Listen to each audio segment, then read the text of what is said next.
ስለ ድንግል ማርያም ገና ልናገር ሳስብ እግዚአብሔርን ወደዚህ አትቅረብ ብሎ የተናገረው የእግዚአብሔር ቃል ትዝ ይለኛል። ወደዚያች እሳት ወደ ነደደባት ዛፍ ለመጠጋት እግዚአብሔር ሙሴን ጫማህን አውልቅ ካለው እኔ የኃጢአቴን ጫማ ሳላወልቅ የመለኮትን እሳት ስለተሸከመችው ስለ ድንግል ማርያም እንዴት ልናገር እችላለሁ ይላል። ቅዱስ ሳዊሮስ ስለ ድንግል ማርያም መናገር የማይገባው ከሆነ ለእኛ ለኃጢአተኞቹ አይገባል። አባቶቻችን ስለ እርሷ መናገር የሚቻለው እንደምን ያለ አንደበት ነው? አስቦትስ ሊደርስበት የሚችለው እንደምን ያለ ሕሊና ነው? ነገር ግን ከምስጋናዋ የሚቻለንን ያህል ነግራችኋለን ይላሉ። ወደ ቤታችሁ ይዛችሁ እንድትሄዱ ሁለት ነጥቦችን ነው የምናየው። የመጀመሪያው ምዕመናን ሁላችንን በመስቀል ላይ ስጋውን ቆርሶ ደሙን አፍሶ ሞቶ ተሰቅሎ ያዳነን ማን ነው? እግዚአብሔር ነው፣ ኢየሱስ ክርስቶስ ነው። በደሙ በተደረገ ቤዛነት ሁላችንን ያዳነን መድኃኔ ዓለም የዓለም መድኃኒት ብለን የምንጠራው አምላካችን ኢየሱስ ክርስቶስ ነው። ታዲያ አንዳንድ ሰው ስጋውን ቆርሶ ደሙን አፍሶ የሞተላችሁ ክርስቶስ ሆኖ ሳለ ለምንድን ነው ይህንን ያህል ቦታ ለድንግል ማርያም የምትሰጡት?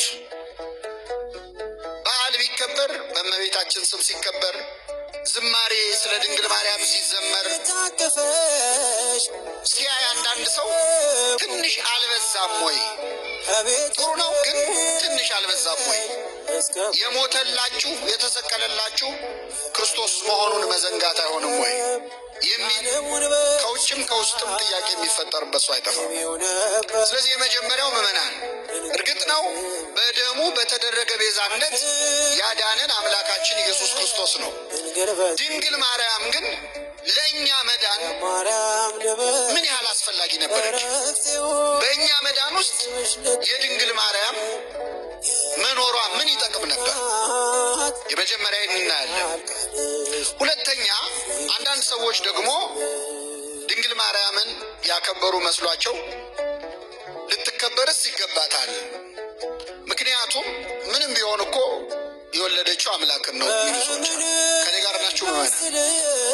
እኛ አምላክን መውለዷ ላይ ተቃውሞ የለንም፣ ግን ምንም ቢሆን የሚለውን ቃል አንወደው። አባቶቻችን ምሳሌ ሲመስሉ ምን ይላሉ? ጦጣ አንድ ቀን ድንገት ከዛፍ ላይ ትወጣለች እና ድንገት ጅብ ይመጣባታል። እንደምታውቁት ጦጣና ጅብ አይዋደዱ። ግን ብልጥ ለመሆን ፈለገና ጅቡ ነይ ውረጂ አልበላሽም አለ። ጦጣዋ ምን አለች? አልበላሽም ምን አመጣዋል? ወረጃ አይበቃም? በውስጡ ምን የማድረግ ሀሳብ ስላለን። ስለዚህ ምዕመናን ድንግል ማርያም ምንም ቢሆን አምላክን ወልደዋለች የሚሉ ሰዎች ምንም ቢሆንን ምን አመጣው? እንደዚያ ከሆነ በጣም እንደው ልናስተውለው የሚገባው ምዕመናን ድንግል ማርያምን እንዲህ እንድናከብራት ምክንያት የሆነን ቅድስና ያገኘችው አምላክን ከወለደች በኋላ እኮ አይደለም። ቅድስት የሆነችው አምላክን በመውለዷ ሳይሆን አምላክን ለመውለድ የበቃችው ምን ሆና ስለተገኘች ነው። ክብር ምስጋና ይድረሳት እመቤታችን። እግዚአብሔር አብ አለ በሰማይ ሆኖ ተመለከተ፣ ተነፈሰ፣ አሻተተም፣ እንዳንቺ ያለ አላገኘም፣ የአንቺን መዓዛ ወደደ፣ የሚወደውን ልጁን ወደ አንቺ ሰደደ ላከ ይላል።